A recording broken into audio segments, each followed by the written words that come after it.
After using Android phones for the past 5 years, I've switched to an iPhone. And this real conversation will help you decide whether you should switch from Android to iPhone. So Rohan, what's it been? Like 6 months since you've switched?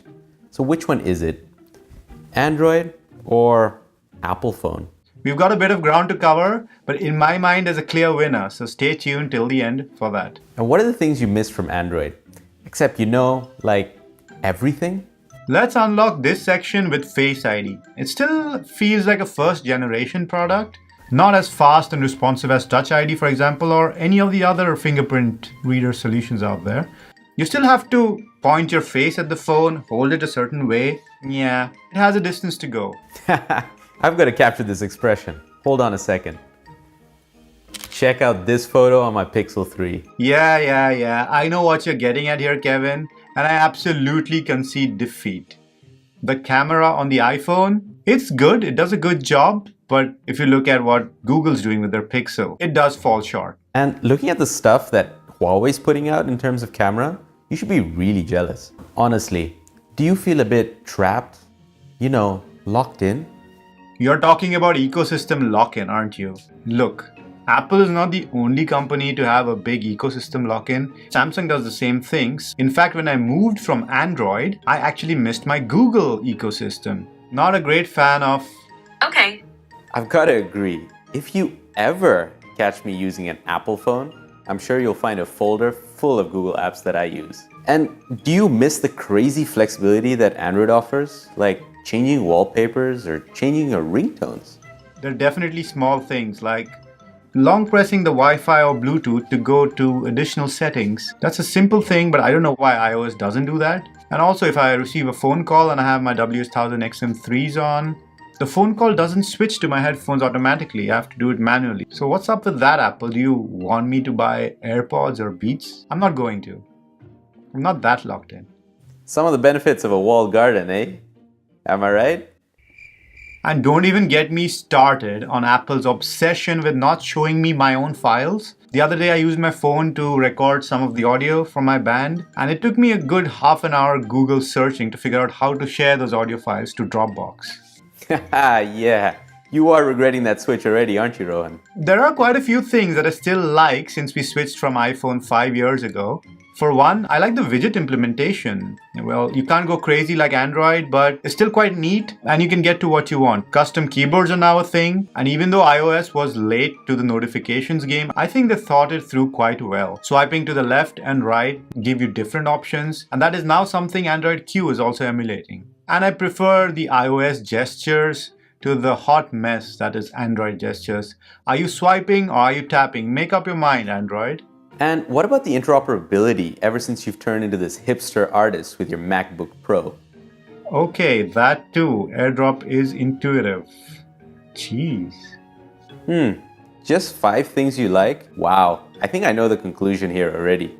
Hang on, this is the part where I go full on Apple fanboy. Damn it. The iPhone is secure, there's no two ways about it. It's a combination of the software and the hardware, and they do a really good job. Face ID, for all its problems, really is secure. It's not like a OnePlus face unlock. Oh look, I'm really fast. It's instant unlock, but anybody can do it with a photograph. Also, malware is very well contained on the iPhone. Having a lockdown system does have its security advantages. You can't deny that, Kevin. Wow, you weren't kidding about that fanboy hat. Do you have a notch haircut underneath that cap as well? Alright, Sundar, let's talk about privacy. On Sam Harris's latest podcast episode, Roger McNamee really tears into Facebook and Google as well. He calls Google a vacuum cleaner for our digital identities. So in a lot of ways, when you use Google products, it's kind of a privacy nightmare. Yeah, I know they're working on it, they're trying to make it better, but that's their business model, right? Apple makes money by selling phones. Google makes money by... And don't even get me started on Huawei phones and the security implications of all that. No camera is worth that. That was intense. I just use a Pixel, okay? And you do realize our channel is on YouTube, right? Owned by Google. Yeah, hey guys, subscribe to our channel and click the notification bell icon. So what's next? A sponsored trip to the Apple spaceship? Think different. It just works. Well, in terms of stability, it's not as much as the iPhone fanboys make it out to be.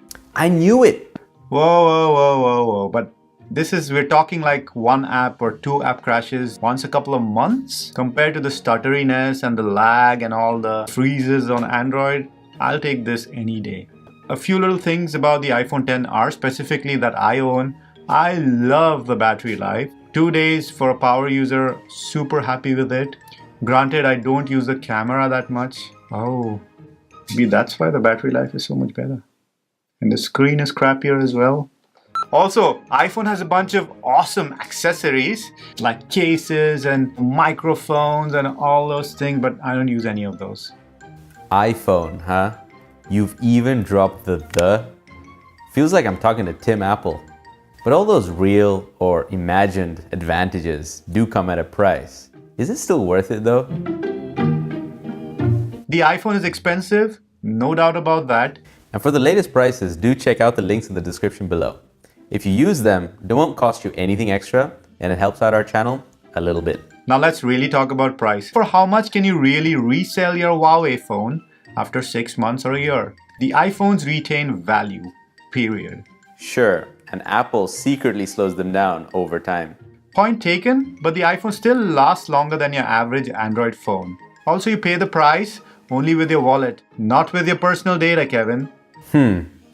All right, Rohan Apple. So what's the conclusion now? Have you gone over to the dark side of the fruit? Are you a fruity kind of guy? I'm living the Apple life right now, and I am loving it. I'd rather be a fruit than a robot. For now. You've been comparing apples with robots? And we've been DHRME.